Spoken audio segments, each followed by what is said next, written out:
આ ઇન્ગ્રીડિયન્ટ્સ જોઈને તમને ખબર પડી જ ગઈ હશે કે હું કઈ સબ્જી બનાવવા જઈ રહી છું. આપણા ગુજરાતીઓના ઘરમાં હંમેશા આ સબ્જી અઠવાડિયામાં એકાદ વાર તો બનતી જ હોય છે, ભરેલા રવૈયા બટાકાનું શાક. અત્યારે હું જે રીતે બનાવી રહી છું એમાં સિંગ, તલ અને બધો લીલો મસાલો કરી રહ્યા છીએ, બટ ઘણા બધા લોકો ચણાનો લોટ નો ઉપયોગ કરીને, ચણાના લોટનું સ્ટફિંગ કરીને પણ આ શાકનું વર્ઝન બનાવતા હોય છે. મારા ઘરે બંને રીતે બને છે. હું અત્યારે જે ભરેલા રવૈયા બટેકાનું શાક બનાવી રહી છું એ એકદમ મહારાજ સ્ટાઇલ ભરેલા રવૈયા બટેકાનું શાક છે. સૌથી પહેલા ગ્રીન મસાલો બનાવવાનો છે, જેના માટે રોસ્ટેડ પીનટ્સ એટલે કે શેકેલી સિંગ લેવાની છે. પછી એની અંદર તલ એડ કરીશું, ઘણું બધું લસણ, થોડી ખાંડ, લીંબુનો જ્યુસ અને લીલા મરચાં, થોડો ગરમ મસાલો, ઘણા બધા ધાણા. આ બધી જ વસ્તુઓને ક્રશ કરી લેવાની છે. હવે જે આ મસાલો તૈયાર કર્યો છે એને નાના નાના ગ્રીન રવૈયા અને નાની બટાકીની અંદર એને સ્ટફિંગ કરી લેવાનું છે. અત્યારે રવૈયા અને બટેકામાં મેં 4 કાપા પાડીને એને પાણીમાં રાખી દીધા છે. હવે બધો જ મસાલો જે છે એની અંદર સ્ટફ કરી લઈશું.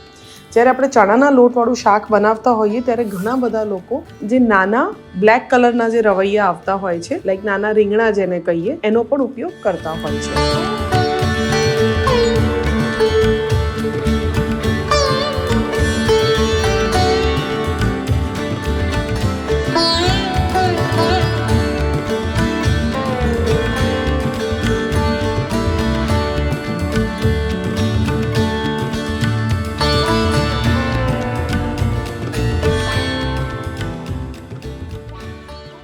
તો બસ આ બધી જ વસ્તુઓને સ્ટીમ કરી લઈશું. યુઝ્યુઅલી જ્યારે મેરેજમાં શાક બનતું હોય ત્યારે મહારાજ લોકો આને ફ્રાય કરતા હોય છે, પણ ઘરે રૂટીનમાં ફ્રાય કરેલી સબ્જી આપણે બધા પ્રેફર નથી કરતા, એટલા માટે આને સ્ટીમ કરીશું. લગભગ આને 10 થી 15 મિનિટ માટે સ્ટીમ થવા દેવાનું છે. સ્ટીમ થઈ જાય પછી એને સ્ટીમરમાંથી કાઢીને ઠંડા થવા દઈશું. હવે ફાઇનલી શાકનો તડકા કરીશું. એના માટે કડાઈમાં તેલ લઈશું, થોડી રાઈ, જીરું, લીલા મરચાંની પેસ્ટ, લસણની પેસ્ટ, આ બધી જ વસ્તુઓને સાંતળી લેવાનું છે. પછી કાચા ટામેટાની પ્યોરી કરેલી છે, 1 કપ એ પ્યોરી એડ કરીશું. પછી એમાં મીઠું, હળદર, લાલ મરચું, ધાણા જીરાનો પાવડર,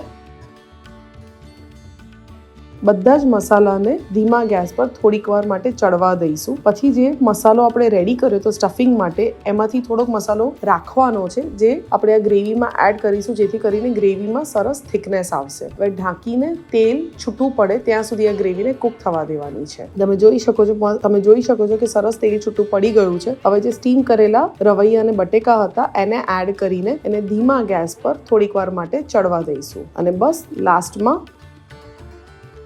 ધાણા અને થોડો ગોળ નાખીને એને 5 થી 10 મિનિટ માટે સીજવા દઈશું, એટલે એકદમ તેલ છૂટું પડી જશે અને ગ્રેવીનો જે રસો છે એ પણ એકદમ જાડો થઈ જશે. તો બસ ફાઇનલી એને સર્વ કરીશું.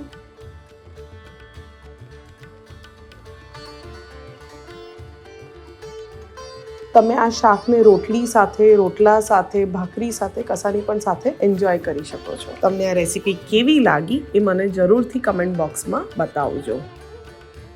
અને હા, આની સાથે મારી ચેનલને લાઈક કરવાનું અને સબસ્ક્રાઇબ કરવાનું ના ભૂલતા. એન્જોય.